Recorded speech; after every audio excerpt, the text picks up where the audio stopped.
안녕하세요. 오민정입니다. 네, 2024년도 3회차 필기시험을 준비하시느라 정말 고생이 많으셨습니다. 시험을 이미 보신 분들도 계실 것이고요. 앞으로 시험이 남아있는 분들도 계시겠죠. 따라서 앞으로 시험이 남아있는 분들을 위해 2024년도 3회차 필기시험은 어떠한 출제 경향을 보이는지, 신유형 문제는 어떤 문제들이 출제가 되었는지 간단하게 미리 보는 시간 갖도록 할게요. 네, 제 1과목 소방 원론 보도록 하겠습니다. 자, 이번 출제 경향은요, 기출인 듯 기출 아닌 이러한 문제들이 소방 원론에서 나왔습니다. 자, 그럼 첫 번째 문제부터 한번 보도록 할게요. 기출 변형이 되겠습니다. 자, 제4류 위험물의 물리, 화학적 특성에 대한 설명으로 틀린 것을 골라라 라는 문제인데요. 쭉 선지를 보니까 약간 익숙한 느낌이 드시죠? 자, 그런데 새로 나온 선지가 좀 있었습니다. 자, 가볼게요. 자, 첫 번째, 증기는 공기보다 가볍다라고 해서 이것이 바로 오답 선지였는데요. 자, 원래 나왔던 문제는 증기 비중이 공기보다 무겁다라고 해서 맞는 선지로 출제가 된 적이 있었습니다. 그래서 자, 요 증기 같은 경우에는 공기보다 무겁습니다. 제4류 위험물, 인화성 액체죠. 자, 이런 것들은 증기가 되게 됐을 때 공기보다 무거워서 이 증기가 좀 가라앉아 있습니다. 가라앉아 있어요. 자, 두 번째, 대부분은 물보다 가볍습니다. 자, 이게 처음 나온 선지예요. 근데 그냥 기름이다 라고 생각해서 풀게 된다면 요거 쉽게 맞추실 수 있으셨을 것 같은데 이렇게 1번, 2번 이 공기보다 가볍다, 물보다 가볍다 이런 식으로 해서 조금 헷갈릴 수 있도록 문제를 냈습니다. 자, 그리고 세 번째, 인화성 액체이다. 맞는 선지. 자, 그리고 네 번째, 인화점이 낮을수록 증기 발생이 용이하다. 이것 또한 맞는 선지 되겠습니다. 자, 이렇게 해서 답은 1번. 자, 그 다음 2번 문제 한번 보도록 하겠습니다. 자, 이 2번 문제는 2023년도 2회차에 신출되었던 문제랑 굉장히 비슷하게 출제가 되었는데요. 자, 바로 이 내화 구조 기준에 적합한 지붕의 구조로 옳지 않은 것을 고르시오 라는 문제가 되겠습니다. 자, 지붕 같은 경우에는요, 바로 이 건축법 제50조에 따라서 반드시 내화 구조로 해야 되겠는데요. 자, 이때 여기에서 철골, 철근, 콘크리트조, 철제로 보강된 콘크리트 블록조, 철제로 보강된 유리블록 모두 다 내화 구조인 것이 맞습니다만 묵은 콘크리트조라고 해서 나왔죠. 그래서 묵은 땡 틀렸습니다. 요 철근이 없다라는 것이니까 답이 2번 되겠습니다. 자, 이전에 2023년도 2회차에 나왔던 문제는요. 이 샌드위치 판넬이 오답 선지로 해서 한번 나왔는데 이번에는 묵은 콘크리트가 바로 이 오답 선지로 출제가 되었습니다. 네, 이 과목 소방전기일반 두 문제 보도록 하겠습니다. 첫 번째 문제는요, 기사에 처음 출제된 신유형 문제라고 봐주셔도 되겠습니다. 전기일반 문제인데, 그쵸? 소방에 관한 우리 전기구조와 조금 접목시켜서 문제가 출제가 된 정말 좋은 문제다라고 생각을 해주셔도 될 것 같아요. 자, 우리 소방설비에는요, 정말 많은 표시등이, 그쵸? 있습니다. 예를 들어서 수신기에도 표시등이 있고, 발신기 세트함에도 표시등이 있고, 위치 표시등, 혹은 옥내소화전 설비에 있어서도, 이 펌프가 기동되었을 때 옥내소화전함에 펌프 기동 확인 표시등이 있죠. 이렇게 각종 소방 설비에는 표시등에 많이 설치가 되어 있고요. 그 표시등에 있어서 발광 다이오드 LED라고 하는 발광 다이오드를 많이 사용합니다. 이 발광 다이오드에 대한 설명으로서 틀린 것을 고르시오라는 문제입니다. 자, 보시면 전구에 비해서 수명이 길고 진동에 강하다. 맞습니다. 그렇기 때문에 소방설비에 표시등으로 많이 사용이 되는 것입니다. 자, 우리 일단 전구는 열을 발생시켜서 빛을 발하는 것입니다.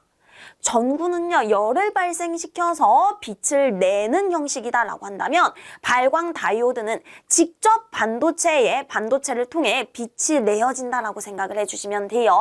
그렇기 때문에 이 발광 다이오드의 응답 속도가 전구보다 훨씬 빠르다. 가장 빠르다라고 생각을 해주시면 되겠습니다. 일단 틀린 것은 3번. 자, PN 접합에 순방향 전류를 흘림으로써 발광시킨다? 아, 맞습니다. 우리 발광 다이오드를 보면요. 다리가 두 짝이 있습니다. 한 짝은 어때요? 아, 한쪽은 길어요. 한쪽은 짧습니다. 추가적으로 우리 소방에 있어서는 적색의 표시등을 많이 사용하죠. 대부분 거의 소방은 적색의 표시등을 사용한다라고 생각을 해주시고, 한쪽은 깁니다. 플러스입니다. 한쪽은 짧습니다. 마이너스 극이에요. 그러면 전지와 연결을 할 때도 순방향으로 연결을 해주셔야 돼요. 그렇게 순방향으로 전류를 흘러보냈을 때 발광이 되는 것이고요. 아, 얘를 역방향으로 흘렀다? 그러면 발광하지 않습니다. 아시겠죠?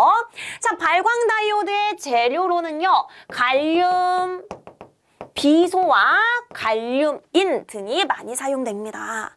갈륨 비소는 발광 효율이 정말 좋습니다. 아시겠죠? 4번도 맞다. 따라서 틀린 것은 3번이 되겠습니다. 네, 이어서 두 번째 문제 보도록 하겠습니다. 자, 우리 두 번째 문제 보시면은요. 전개의 세기가 1100V/m, 전장에 5마이크로쿨롱의 전하를 놓았답니다. 이 전하에 작용하는 힘은 몇 뉴턴인지 구하시오라고 되어져 있어요. 자, 이 문제는 전기산업기사 2017년도 2회에 출제가 되었던 문제고요. 전기기사 산업기사 문제가 소방에도 지속적으로 넘어오고 있다라고 생각을 해주시면 될 것 같습니다. 아시겠죠? 자, 보시면 일단 전하에 작용하는 힘, 우리 쿨롱의 법칙을 이용을 해주시면 되겠습니다. 쿨롱 법칙 써주시면 어떻게 됐습니까? 그쵸? 9 곱하기 10의 9승 곱하기 R 제곱분의 Q1, Q2입니다. 자, 이게 무슨 말이냐? 두 개의 점전하가 있습니다. 이 두 개의 점전하 사이에, 너무 원이 삐뚤어졌죠? 자, 이렇게 두 개의 점전하 사이에 서로 끌어당기는 힘, 혹은 얘네가 서로 전하가 양전하 혹은 음전하였으면 서로 밀어내는 힘이 발생할 거예요. 이렇게 얘네 사이에 작용하는 힘을 구하는 공식이고요. 거리를 R이라고 했을 때 이 거리가 멀어지면 멀어질수록 그쵸? 서로 끌어당기는 힘은 작아질 것이고, 이 전하가 크기가 크면 클수록 서로 작용하는 힘은 커지게 되는 것입니다. 그래서 이러한 공식이 생성이 된 것이에요. 이게 바로 그 유명한 쿨롱의 법칙이 되겠습니다. 자, 그러면 여기서 쿨롱의 법칙은 끝났고요. 우리 지금은 전개의 세기가 주어져 있네요. 전개의 세기는 전기장이 되겠습니다. 자, 우리 전기장 E는 어떻게 구하냐? 9 곱하기 10의 9승 곱하기 R 제곱분의 Q가 되겠습니다. 이 전기장, 전개의 세기가 도대체 무엇일까요? 얘는 하나의 점전하 있죠. 이 하나의 점전하에 의해서 작용을 받는 그 공간이다라고 생각을 해주시면 되겠습니다. 이 점전하에 의해 전기력선이 존재하고요. 이 전기력선이 미치는 공간, 그 공간을 우리는 전기장이라고 합니다. 이 전개의 세기 크기 어떻게 구하냐고요? 9 곱하기 10의 9승 곱하기 R 제곱분의 전하 하나밖에 없습니다. Q 곱해주시면 되겠습니다. 자, 그러면 이제 여러분들이 해주셔야 되는 것은 쿨롱의 법칙과 전개의 세기 어떤 관계가 있는지 살펴보도록 할게요. 일단 9 곱하기 10의 9승 똑같습니다. R 제곱 동일해요. 대신에 다른 것은 위에 얘는 Q고요. 얘는 Q1 곱하기 Q2가 되겠습니다. 그러면 전개의 세기에다가 Q 전하를 곱해주게 된다면, 그쵸? 쿨롱의 법칙, 우리 힘과 같아지게 된다. 다시 말해서 힘 F는 전기장 곱하기 Q로서 구할 수가 있겠구나. 자, 그럼 이제 끝났습니다. 대입해 주시면 끝이에요. E는요, 전개의 세기 1100V라고 했고요. Q는 5마이크로쿨롱이랍니다. 5 곱하기 10의 마이너스 6승 계산해 주시면 5.5 곱하기 10의 마이너스 3승이 되겠습니다. 자, 따라서 정답은 1번이 되겠다. 가장 중요한 것은 전개의 세기가 무엇인지, 전기장이다. 이 전개의 세기 E는 9 곱하기 10의 9승 곱하기 R제곱분의 Q다. 이 하나의 점전하에 의해서 작용받는 그 공간이 되겠다. 자, 쿨롱의 법칙을 이용해서 얘네 사이에 작용하는 힘 F는 9 곱하기 10의 9승 곱하기 R제곱분의 Q1, Q2가 되는 것이고, 이때 얘와 얘의 관계를 나타내 보면 이 전개의 세기 곱하기 Q 해주시면 되죠. 따라서 전개의 세기 곱하기 5 곱하기 10의 마이너스 6승 계산해 주시면 나오겠습니다. 정말 전기산업기사 문제고 전기산업기사의 전기자기학에서 끌어당겨져서 온 문제라고 생각을 해주시면 돼요. 자, 그러면 복습하고 끝내도록 하겠습니다. 쿨롱의 법칙은 임의의 공간 내에서 두 개의 점전하 사이에 작용하는 힘이 되겠다. F는 요거 우리 저랑 같이 제 강의를 수강하시는 분들은 앞에 건 외우지 않습니다. 뒤에 것만 암기를 했었죠. 9 곱하기 10의 9승 곱하기 R제곱분의 Q1, Q2가 되겠습니다. 아시겠죠? 자, 전기장은요, 전개의 세기 E라고 하고요. 전하를 가진 물체나 전압이 가해진 선의 주위에서 이 전기력이 작용하는 공간, 전기력선이 작용하는 공간을 전기장, 운동장이라고 생각을 해주시면 돼요. 그 공간, 전기장이라고 하고요. 9 곱하기 10의 9승 곱하기 R제곱분의 Q다. 얘와 얘 관계식을 써보자 라고 한다면 F는 2 곱하기 Q로서 구할 수가 있겠다. 따라서 정답은 5.5 곱하기 10의 마이너스 3승이 되겠습니다. 아시겠죠? 이렇게 해서 전기 일반 과목은 마치도록 하겠습니다. 네, 이어서 제3과목 소방관계법규 나가도록 하겠습니다. 자, 우리 소방관계법규에 있어서는 조금 신출 문제가 많이 출제되면은 저한테는 조금 좋겠죠. 근데 여러분들은 별로 안 좋으실 겁니다. 근데 원하시던 대로 신출 문제는 많이 출제되지 않았고요. 기출 변형 문제가 출제가 되었습니다. 한번 보도록 하겠습니다. 첫 번째, 과거에 출제되었던 기출 문제와 매우 유사합니다. 자, 소방기본법령상 소방안전교육사의 배치 대상별 배치 기준으로서 틀린 것을 골라보시오. 소방안전교육사는요, 과거에는 종종 출제가 되었었습니다. 이 소방안전교육사는 현재는 없어지고 있는 추세예요. 소방안전교육사가 무엇일까요? 소방안전교육사는요, 보육시설 영유아 유치원의 유아 학교 학생들을 대상으로 해서, 자, 우리 초등학교 다녔던 걸 생각을 해볼게요. 주기적으로 화재 예방 및 화재 발생 시에 인명 재산 피해를 줄이기 위해 교육과 훈련을 받았습니다. 그때 교육과 훈련을 실시하는 인력을 소방안전교육사라고 합니다. 아시겠죠? 근데 얘는 안전교육사를 학교에 반드시 두어야 된다 라는 법의 기준은 없습니다. 둘 수 있다 라고 되어져 있기 때문에 인건비나 뭐 그런 여런저런 없어지고 있는 추세다라고 생각을 해주시면 되겠습니다.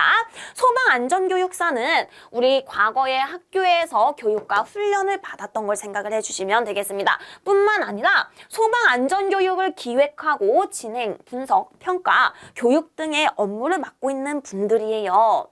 자, 이때 소방안전교육사 배치 기준은요, 1명과 2명만 생각을 해주시면 되겠습니다. 자, 첫 번째 1명은 소규모, 2명은 대규모가 되겠죠. 자, 1명은요, 소방서 1명 이상 배치해 주시면 되겠고요. 한국소방안전원은 본회가 있고 시도지부가 있습니다. 시도지부 좁은 곳에 1명 이상 배치해 주시면 되겠습니다. 아시겠죠? 따라서 정답은 4번이 틀렸다. 소방청, 소방본부 혹은 한국소방안전원의 본회에 있어서는 2명 배치해 주시면 되겠습니다. 정답은 4번이 틀렸어요. 자, 그럼 넘어가서 두 번째 문제 보도록 하겠습니다. 두 번째 문제도 과거에 출제되었던 문제와 정말 흡사하게 출제가 되었죠. 다음 중 소방기본법에서 정의하는 용어의 뜻으로 틀린 것을 골라보시오. 자, 첫 번째 소방 대상물은요, 소방기본법을 적용받는 대상입니다. 예를 들어서 건축물, 차량, 선박, 선박 중에 항해 중인 건 안 되고요. 그쵸. 항구에 메어둔 선박. 1번 맞네요. 두 번째 관계인이다 라고 한다면 소방 대상물의 소관점입니다. 소유자, 관리자, 점유자가 되겠습니다. 맞아요. 틀리시면 안 됩니다. 세 번째 소방본부장이란 특별시, 광역시, 특별자치시, 도 또는 특별자치도, 이 특별자치도에서 화재, 예, 경진, 조사 및 구구 등의 업무를 담당하는 부서의 장을 소방본부장이라고 합니다.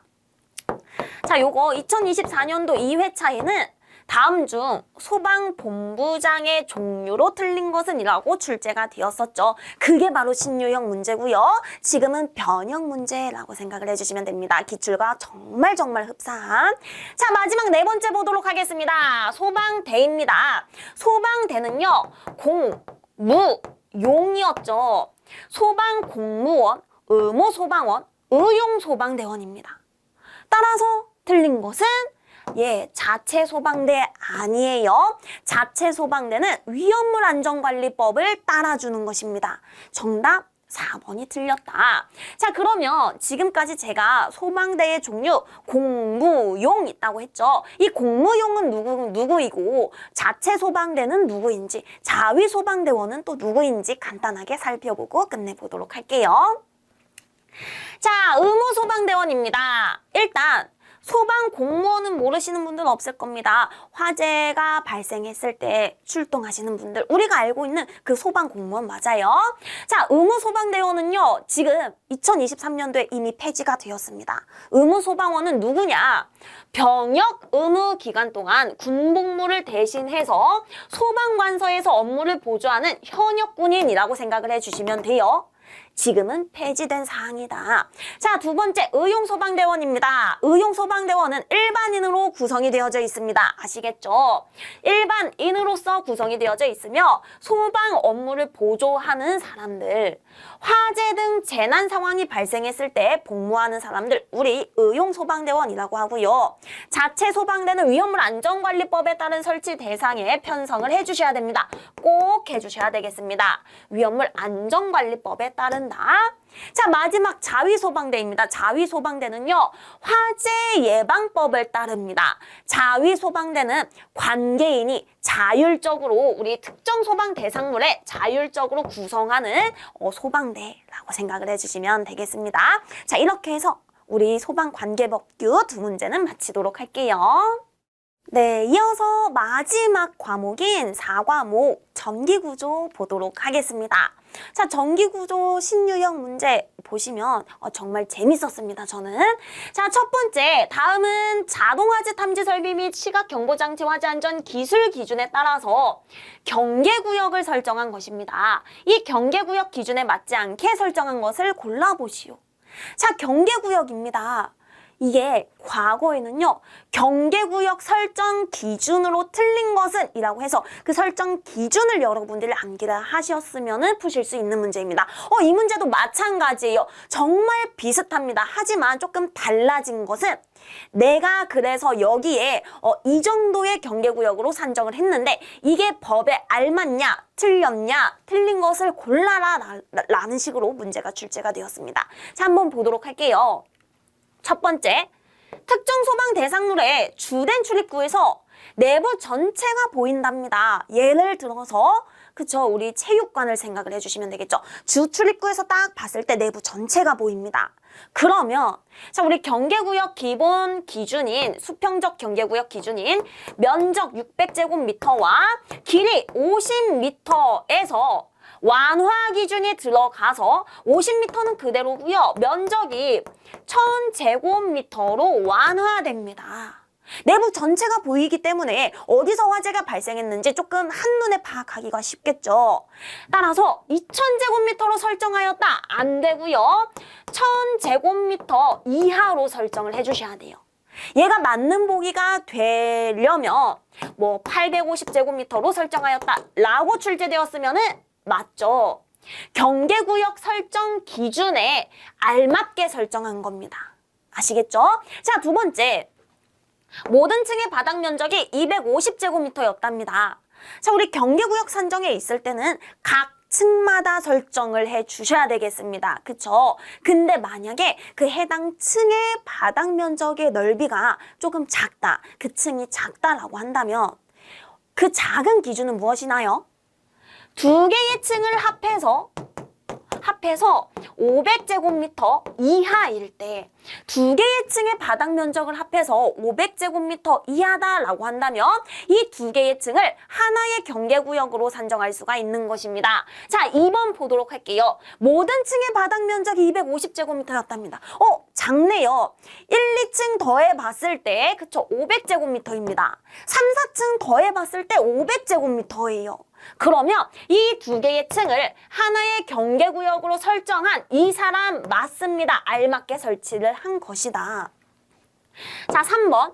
경계구역의 면적을 600제곱미터 이하인 580으로 하고요. 한 변의 길이가 50m 이하인 45m로 설정한 이 사람도 법에 맞게 설정한 것입니다. 자, 마지막 지하층의 층수가 1층인 특정 소방 대상물의 수직적 경계구역 설정 시 지하와 지상을 별도로 하지 않고 한 번에 설정하였답니다. 자, 우리 수직적 경계구역에 있어서는 엘리베이터 혹은 계단, 경사로로 나뉩니다. 엘리베이터는요, 수직 관통부입니다. 뻥 뚫려 있죠. 그러면 엘리베이터는 개수, 이 엘리베이터의 대수마다 한 개의 경계구역으로 산정해 주시면 되는 것이고요. 계단과 경사로는 참이 있습니다. 참이 있기 때문에 높이 45m마다 설정을 해주셔야 돼요. 뿐만 아니라 지하층과 지상층은 서로 별도로 산정을 해주셔야 됩니다. 지하는 지하 따로 해서 45m로 나누고요. 지상은 지상 따로 해서 45m로 나눠주셔야 돼요.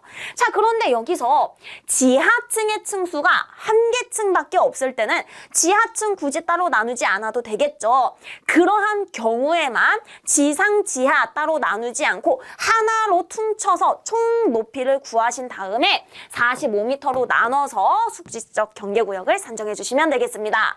따라서 예, 맞습니다. 틀린 것은 1번 1000제곱미터.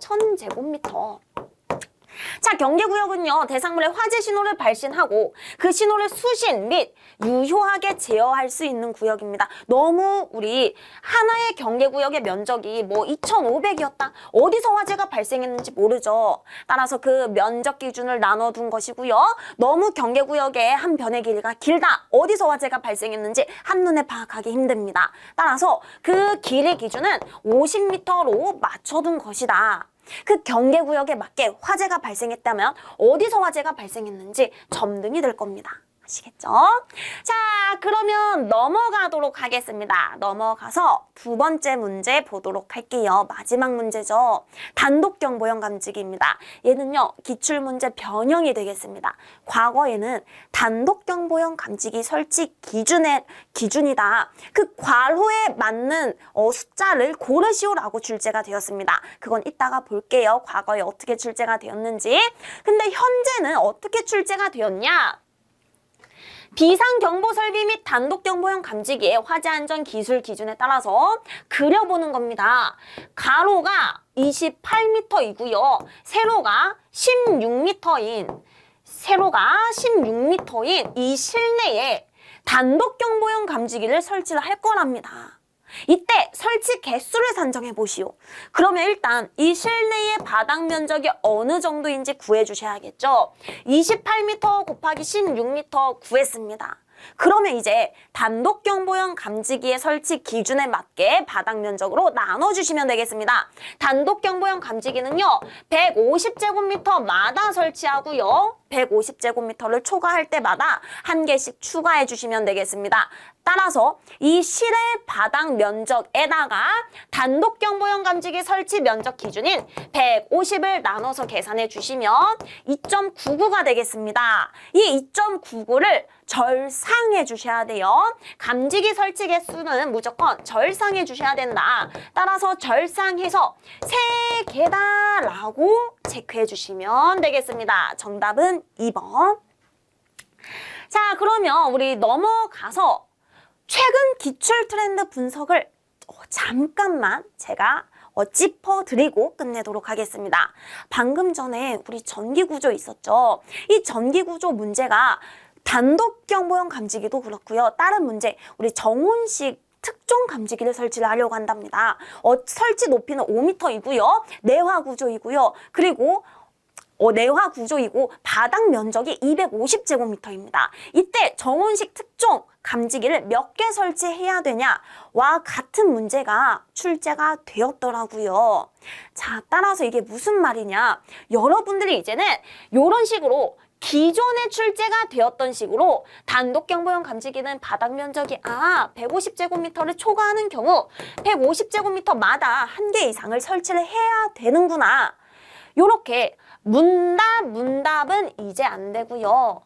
얘를 총 접목시켜서 지금 복합적으로 문제가 출제가 되고 있죠. 실이 몇인지 주어집니다. 가로가 28m이고 세로가 16m입니다. 이때 감지기 몇 개를 설치를 해야 되냐? 감지기 설치 기준은 150제곱미터마다였기 때문에 28 곱하기 16 해서 총 면적을 구한 다음 150제곱미터로 나눠서 2.99가 나오네요. 절상해서 3개다 라고 산정을 해야 되는 문제가 출제가 되고 있습니다. 다시 말해서 이론이 정말 중요해지고 있다. 앞으로 문답만 해서는 안 돼요. 이론에서는 이러한 총 내용을 정말 상세하게 꼼꼼하게 제가 설명을 해드리고 있으니까 앞으로 준비하시는 분들은 이론을 반드시 수강을 해주시는 것을 적극 추천합니다. 아시겠죠? 자, 단독경보형 감지기 설치 기준 이론에 제가 말씀드렸던 내용 간단하게 가지고 왔습니다. 150m 제곱미터를 초과하는 경우 150제곱미터마다 한 개 이상 설치를 해주시면 되겠고요. 만약에 얘네와 같이 30제곱미터 미만이고 얘네 총 뚫려 있어서 공기가 상호 유통하네. 그러면 아무리 2개의 실이다라고 할지라도 공기가 상호 유통하기 때문에 이 2개의 실을 하나로 보고요. 58 나누기 150제곱미터로 해서 한 개만 설치를 해주시면 되겠구나 라는 식의 문제도 출제가 될 겁니다. 앞으로는. 이웃하는 실내와 공기가 상호 유통하는 경우 이를 한 개의 실로 본다. 자, 마지막으로 단독경보형 감지기는요. 최상층의 계단실의 천장에 설치해 주셔야 되겠습니다. 왜냐? 열과 연기는 위로 올라가는 경향이 있기 때문에 무조건 감지기 최상층에 설치한다라고 생각을 해주시면 돼요. 자, 그럼 여기까지 해서 2024년도 3회차 분석, 신출 문제는 어떤 문제들이 있었는지, 출제 경향은 어땠는지 간단하게 살펴봤습니다. 지금까지 시험 보신 분들 매우 고생이 많으셨고요. 앞으로 시험을 보실 분들 반드시 도움이 조금이나마 되었으면 좋겠습니다. 그리고 향후 시험을 준비하시는 분들은 문답 하시기보다는 특히나 전기구조에 있어서는 거의 80~90%가 그쵸 실기로 넘어갑니다. 이론이 정말 중요하기 때문에 이런 식으로 문제도 계속해서 변형되어서 출제가 되기 때문에 이론 반드시 수강해 주시는 것을 추천하고 있습니다. 자, 그러면 저는 여기서 마치도록 할게요.